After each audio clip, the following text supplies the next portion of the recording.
Welcome back to another how-to video. Today we're going to be talking about how to set up Streamlabs OBS on your computer anyways. Before we get started, if you have any questions, you can catch me on my Twitch. You can look me up any time of the week. Randomly I stream, but most likely you can find me there on Friday or Saturday night, 9 p.m. Eastern Standard Time. Alright, let's go ahead and get started. Okay, so what you see here is the Streamlabs OBS website, or the Streamlabs website. I'll have this link in the description for you. What you're going to want to do is you can either download the beta here, or I'm sure somewhere else on their website there is just a regular version that you can download. But I went ahead and downloaded the beta. That's the version that I use. I don't know if there's a full version that you can use or if it's just only in beta, but once you have that installed, you're going to want to go ahead and open Streamlabs OBS. You can see it's going to check for updates, and most likely it is going to update. Okay, so here you can see me. Right here is the camera on the screen. Then my chat box appears here. My GamesPlusInternet logo at the bottom, and then this is displaying my screen. What we're going to do is rebuild this pretty much from the ground up so you can see how you're going to want to do this for yourself. So over here under Untitled, you're going to want to create a new source. We're just going to call this one test source. Alright, so after you create your first scene, or whatever you name it here, I named mine test source. I should name it test scene. Sorry about that. You're going to want to add a couple sources so you can see what you're doing. So go ahead and click the plus button here.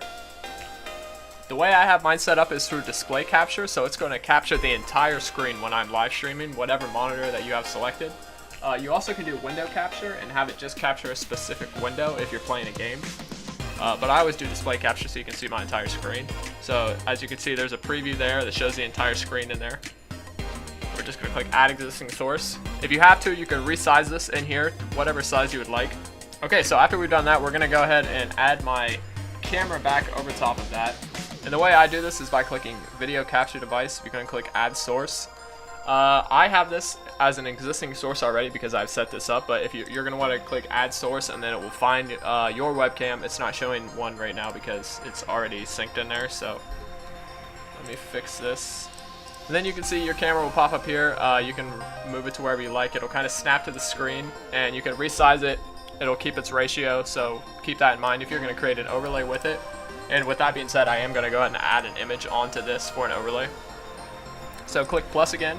Once you're in here, you're going to want to click image, and then you can just find the image on your computer. What you're going to want to do is hopefully have a PNG. So you can see right down here, I have it selected already, but what you're going to want to do is click add new source and then find that file on your computer. We're just going to add the one I have in here already, and then you can see it pops up on your screen. You can resize this however you like. Oh, I'm sorry, I moved the wallpaper there, or the background. You can change the size of this if you like, or wherever you want it to be. I'll put it over here for now. And then lastly, and probably the most important thing, is overlays or themes. If you click on the themes tab here, overlay, this is going to bring you to a screen with a whole bunch of pre-built themes, and I definitely suggest using one of these, especially if you're just starting out. So you can see most of these come with a theme for your camera, and this one here has a chat bubble that pops up and some information at the bottom. There are game themed ones, so this one's God of War, and I'm sure there's one for Far Cry if you look. There's 39 pages of these, and I believe they're all free. If they're not, I'm sorry about that, but I'm almost certain that these are all free. So you can select different things over here that you want, but once you have that set up, you go back to your editor. You can actually add in notifications. So I'm going to add in an alert box that's marked as essential. So this will show new donations, new follows, subscriptions, bits, hosts, and whatnot like that. Click add existing source if you already have added one. If not, you're going to have to edit it. And then when you first get it, it's going to show up as this blank square right here, because currently it's not showing.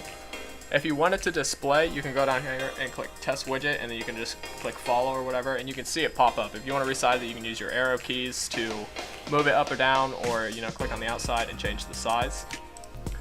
That essentially is how you're going to want to go ahead and get started, and then you can just stream whatever game you like. While you're streaming, if you go to the live thing, this will show you your feed. This will show you new followers, live actions you can set up for spin the wheel and other things like that, but this is just kind of a light tutorial showing you how to get started.